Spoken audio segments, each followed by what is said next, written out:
Olá pessoal, sejam bem-vindos a mais uma aula e vamos começar o nosso assunto com algo bem interessante que se chama Unidade Central de Processamento. Isto mesmo está aparecendo aí na sua telinha.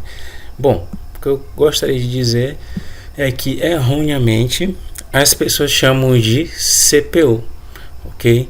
E até confundem CPU com gabinete, mas gabinete é uma coisa, CPU é outra.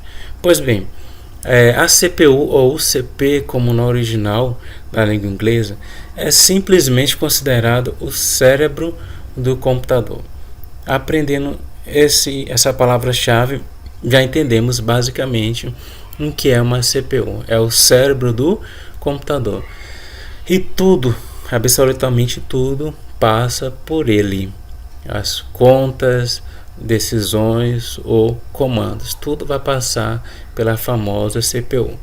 Bom, além disso, a CPU, como vocês podem observar, ela tem duas partes principais que trabalham juntas, que se chama o C e ULA.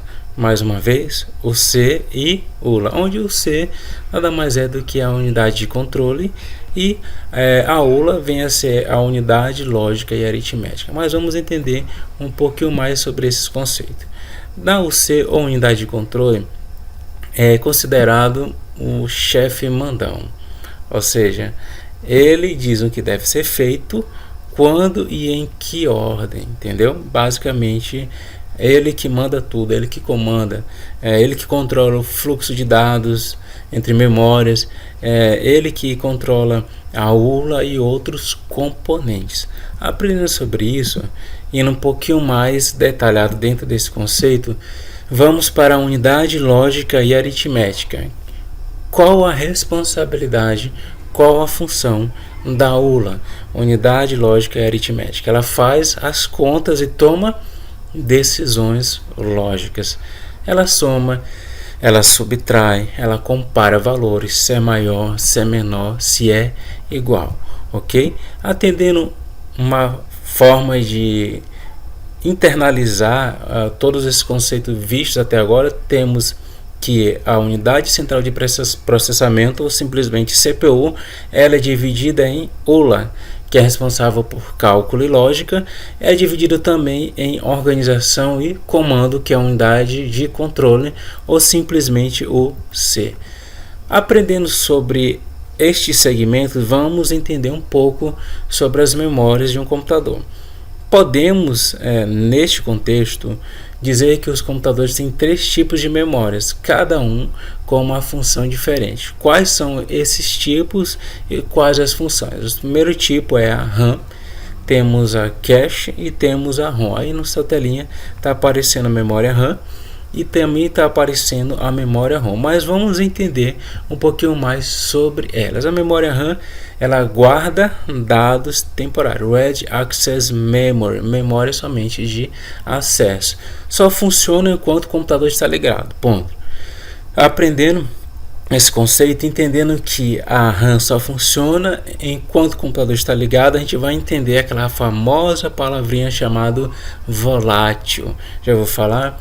Eu quero saber se é volátil ou não volátil. Volátil significa simplesmente que se desligar, perde tudo. Se eu desligar o computador, eu vou perder tudo aquilo que estava salvo temporariamente. Temos também a memória cache como um dos tipos de memórias que nós queremos classificar aqui. A memória cache, ela é bem pequena, mas muito rápida.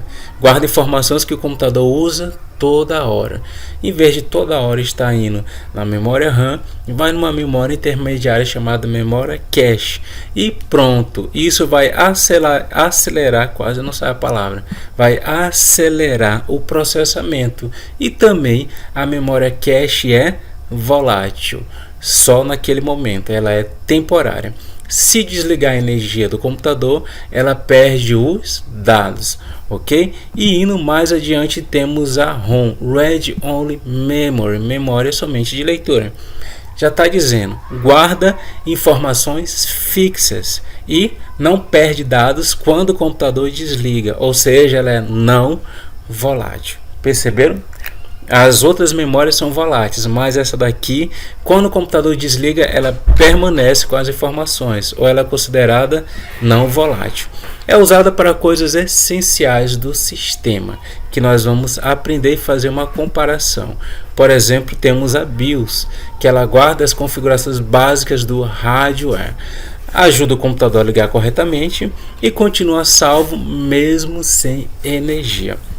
Depois que a gente aprende um pouco sobre a parte da CPU, sobre as memórias, vamos entrar agora num assunto bem interessante que se chama interfaces e barramentos. O que são interfaces? Nós denominamos como sendo estradas por onde passam os dados por dentro do computador. Você sabia que dentro da placa-mãe existem caminhos, existem estradas por onde passam os dados dentro do computador?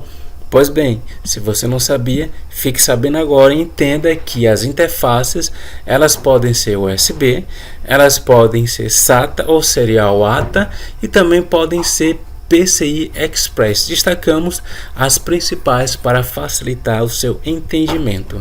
Depois que entendemos, vamos logo para a USB, que é a Universal Serial Bus. Como você pode observar, ela é usada para mouse, teclado, pendrive, impressoras, dentre outros exemplos que nós podemos ver no nosso dia a dia. E o SATA, ou Serial ATA, ela é usada para HD e SSD. Tem um caminho, tem uma estrada, tem um local dentro da placa-mãe onde ela vai ser colocada e ser colocada também no HD, ou hard disk, né, que hoje é o avô do SSD, que é um pouquinho mais rápido e uma tecnologia um pouquinho mais avançada, certo? E destacamos que o SATA ela tem uma especialidade que é armazenamento, ok? Depois classificamos a PCI Express, que é um tipo de barramento de expansão. Ela vai conectar, por exemplo, placa de vídeo, ela vai conectar placa de rede. Como você pode observar aqui, ó, temos a PCI Express, PCI Express 16. Aqui nós vamos observar que ela vai estar colocando um slot, um local para a placa de vídeo, a placa de rede, entre outros importantes caminhos dentro de um computador. Em resumo, a nossa aula está aqui, ó, um pouco de arquitetura de computadores. Temos a USB, o UCP, perdão, famosa CPU, que se divide em unidade de controle, comanda tudo. Temos a ULA, que é responsável por cálculos e lógica. Depois temos as memórias, que nós destacamos a RAM, que é temporária ou volátil, a cache, que é muito rápida, mas também temporária, portanto volátil. Temos a ROM, que é permanente, não volátil, grave bem esses nomes. Temos a BIOS, que é as configurações básicas do hardware, e ela é não volátil. Por fim, temos as interfaces barramentos, que nós destacamos também nesta aula. A USB, comunicação serial, a SATA, que é responsável por armazenamento, e a PCI Express, responsável por expansão. Você pode pausar, você pode fazer anotação e aprofundar também os seus conceitos, seu conhecimento sobre este assunto, ok? Para não ficar somente aqui nos conceitos, vamos ler esta questão. Sobre arquitetura de computadores e computadores de hardware, é correto afirmar: o cache é um tipo de memória não volátil que armazena dados temporários para acelerar o processamento. O cache é um tipo de memória não volátil? Não, é um tipo de memória volátil. Então a letra A não pode ser correta. A letra B: a unidade central de processamento é composta pela unidade de controle, pela unidade lógica e aritmética, ULA, que trabalham juntas para processar instruções e realizar cálculos. Correto, a letra B. Mas vamos entender a letra C e D e E, porque estão erradas. A memória ROM, Read Only Memory, é um tipo de memória não volátil, ok? Ela não é volátil. A letra D: a BIOS é um tipo de memória volátil, também ela não volátil. O erro está aqui.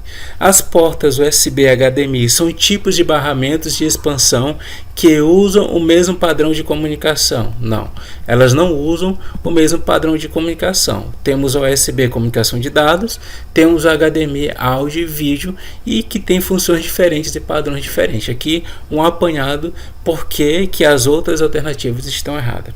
Espero que você tenha gostado. Compartilhe para que outros tenham acesso ao conhecimento.